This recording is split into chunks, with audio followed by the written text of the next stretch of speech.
નમસ્કાર દર્શક મિત્રો, વીટીવી ન્યૂઝ સાથે હું છું શિવાંગીની। નજર કરીએ કેટલાક મહત્વના સમાચાર પર। તો અમિત શાહ ધારાસભ્ય પદેથી આપ્યું રાજીનામું। જણાવી દઈએ કે વિધાનસભાની અધ્યક્ષના ઘરે રાજીનામું આપવા પહોંચ્યા અમિત શાહ।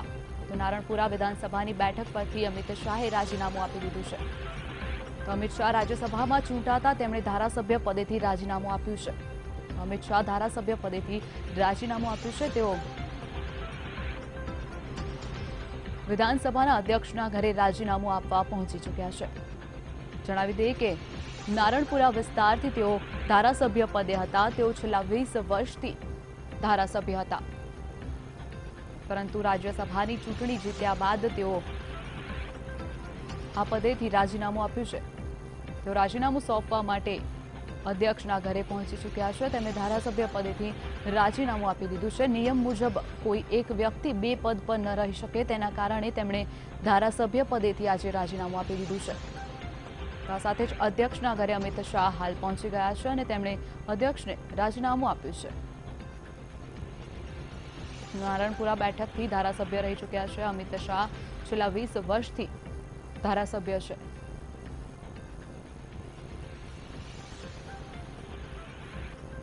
આ અંગે વધુ માહિતી માટે અમારા સંવાદદાતા નરેન્દ્ર રાઠોડ જોડાઈ ગયા છે। તો નરેન્દ્ર, જે રીતે રાજ્યસભાની ચૂંટણી જીત્યા બાદ અમિત શાહ રાજીનામું આપ્યા પહોંચ્યા છે, શું છે વધુ માહિતી? જી, ગતકાલે જ રાજ્યસભાની ચૂંટણીમાં તેઓ વિજેતા બન્યા છે અને હવે ધારાસભ્યોમાંથી તેઓ સાંસદ બની ચૂક્યા છે અને એના કારણે જે એક રાજકીય જે હોદ્દા હોય છે એ બંને એક સાથે નિભાવી ના શકે, એ જ નિયમ રૂઢે તેમને આજે વિધાનસભામાંથી રાજીનામું આપી દીધું છે। છેલ્લા 20 વર્ષથી તેઓ ગુજરાતમાંથી ધારાસભ્ય તરીકે ચૂંટાવતા આવ્યા છે અને આજે એમનો જે દિવસે તેઓ સૌ પ્રથમવાર ચૂંટાયા હતા એ જ દિવસ આજે 20 વર્ષ પૂર્ણ થયા છે અને આજે 20 વર્ષ પૂરા થયા છે ત્યારે તેમને અહીંયા અધ્યક્ષ રમણલાલ વોરાનું જે નિવાસસ્થાન છે ત્યાં તેઓ પહોંચ્યા છે અને એમના જે પક્ષ પદેથી તેમને રાજીનામું આપી દીધું છે। જે એમની સાથે મુખ્યમંત્રી, ઉપમુખ્યમંત્રી, પ્રભારી સહિત જે સમગ્ર સંગઠનનું માળખું છે તે તમામ હોદ્દેદારો છે તે પણ અહીંયા પહોંચ્યા છે અને અધ્યક્ષને અત્યારે રાજીનામું આપી દેવામાં આવ્યું છે।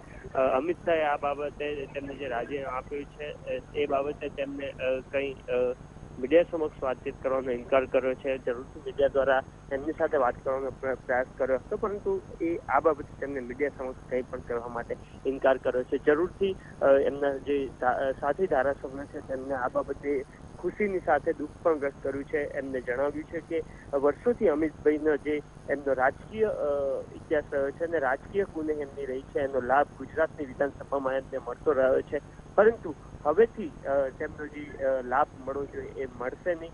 પરંતુ સાથે ખુશી પણ વ્યક્ત કરી છે કે અમિત શાહ હવે ગુજરાતનું પ્રતિનિધિત્વ સંસદમાં કરશે, રાજ્યસભાના સાંસદ તરીકે। એટલે અમિત શાહે આજે ગુજરાતના ધારાસભ્ય પદેથી વિધાનસભામાંથી રાજીનામું આપી દીધું છે।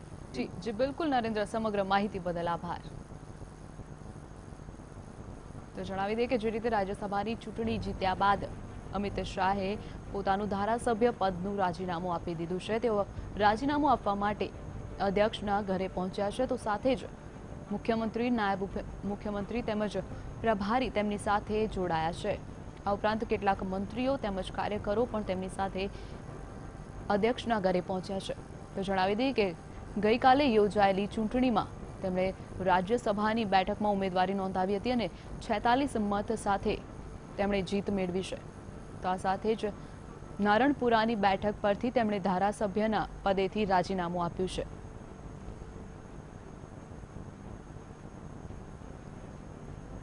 તો નારણપુરા બેઠક પરથી અમિત શાહે રાજીનામું આપી દીધું છે। અમિત શાહ રાજ્યસભાની બેઠકમાં ચૂંટણી જીત્યા બાદ ધારાસભ્ય પદેથી રાજીનામું આપી દીધું છે। તો જણાવી દઈએ કે ગાંધીનગરમાં વહેલી સવારે યોજાયેલું ચોમાસું સત્રનો બીજો દિવસ હતો, ત્યારે પણ અમિત શાહ ત્યાં મહાત્મા મંદિર ખાતે ગયા હતા અને ત્યાં તેમણે પોતાના કેટલાક નિવેદન આપ્યા હતા। આ સાથે જ ભાજપની કાર્યરીતિઓ જણાવી હતી।